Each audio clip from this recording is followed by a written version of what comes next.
Mermaid.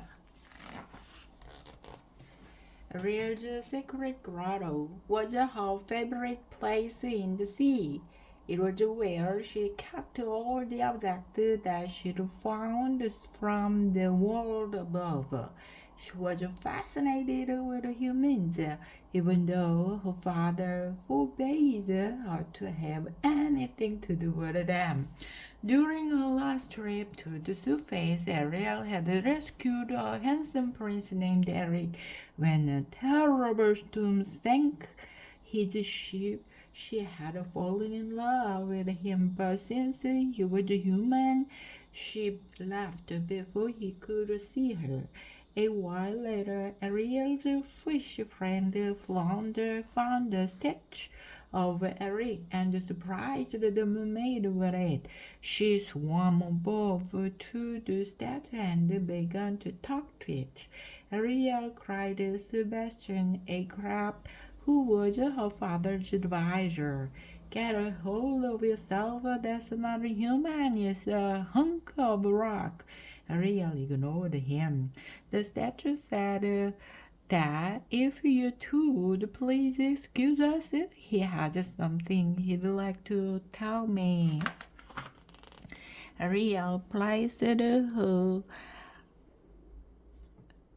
head on the statue's shoulder and pretended to answer him.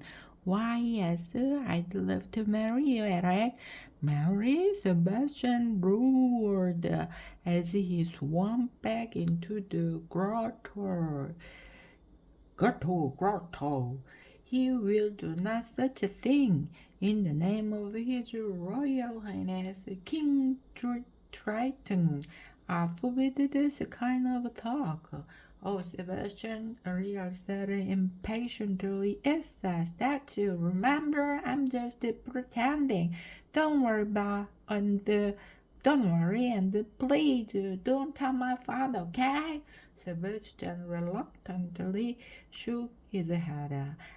말지 못해. I just knew I'm going to regret this, he moaned. We can have the wedding right here in the grotto. Ariel said, there's so much to do. There's so much to do. You will both help me, won't you? Help you with what? Sebastian asked as Ariel handed him some seaweed to decorate with. It's a make-believe you said so yourself. Oh, dream wedding every bit as much work as real ones. Ariel insisted everything has to be just right. I think Princess Eric is dressed perfectly for a wedding, Ariel continued. This will never work. The real Prince Eric is a human, Sebastian said. He lives on land, and every self-respecting sea dweller knows that mermaids live underwear. Live on the water. That might be true, said Ariel, but who knows what the future will bring? May I be the chef? Flounder asked, please. Ariel laughed. Of course, Flounder, she said. I want you to prepare all the most wonderful food you can imagine. How about some seaweed souffle and some plankton salad? Flounder asked. Oh, yes, Ariel cried as she imagined the feast. And don't forget the wedding cake. Just leave it to me, Flounder said proudly. This will be a wedding dinner like no one has ever seen. You could say that again, Sebastian murmured. Oh, I can hardly wait, Ariel exclaimed. I can picture the entire ceremony. My sisters will make such beautiful bridesmaids, and my father will look so proud and distinguished as we. Your father? Sebastian looked as if he was ready to faint. Oh, don't be such a party pooper, Sebastian, Ariel said lightly. I'm not actually going to invite my family since this is a pretend wedding. At least for now, she added quietly. That's it, Sebastian cried. I can't take any more of this nonsense. Flounder, Ariel called Sebastian leaving. Can you think of someone else who could be the master conductor of the Grand Orchestra? Grand Orchestra? Sebastian asked the master conductor. Of course, you are my first choice, Sebastian, Ariel said,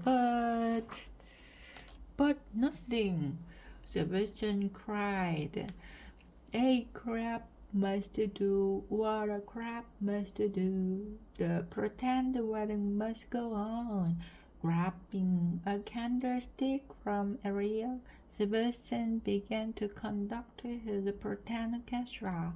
May I have this dance? Flounder asked the little mermaid, bowing politely. With pleasure, kind sir. Ariel laughed. She and Flounder danced, twirling round till they were both dizzy.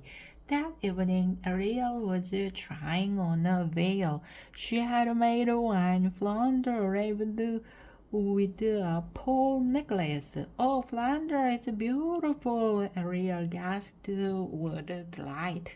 It belonged to a friend. Flounder said. She said you could borrow it. Ariel looked around with the shell she used to decorate her hair. She had something old. The veil she just made was something new. The pearls were something borrowed, and the bracelet she found was something blue. That's everything a bride needs, Ariel exclaimed. The next morning, Sebastian nervously followed Ariel as she made her way to the grotto. I hope no one sees us, he said. Nothing, not getting cold feet and clothes, are you? Ariel teased. Most assuredly not, Sebastian retorted. The orchestra is ready when you are. Are you ready? Flounder asked when Ariel and Sebastian arrived at the grotto. The mermaid nodded and first she escorted her down the aisle as the orchestra played the wedding march. Then a funny thing happened. Sebastian began to sniffle. Ariel turned around in surprise. Waiting alone always make me cry, the crab said with a shrug.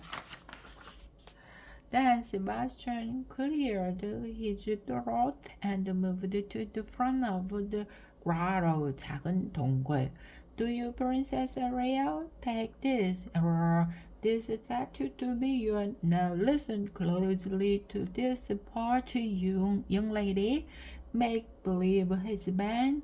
I do, Ariel cried happily. And do you, Mr. Pretend Princess? Take this princess to be your make-believe wife. Sebastian finished. Ariel leaned toward the statue. He says he does.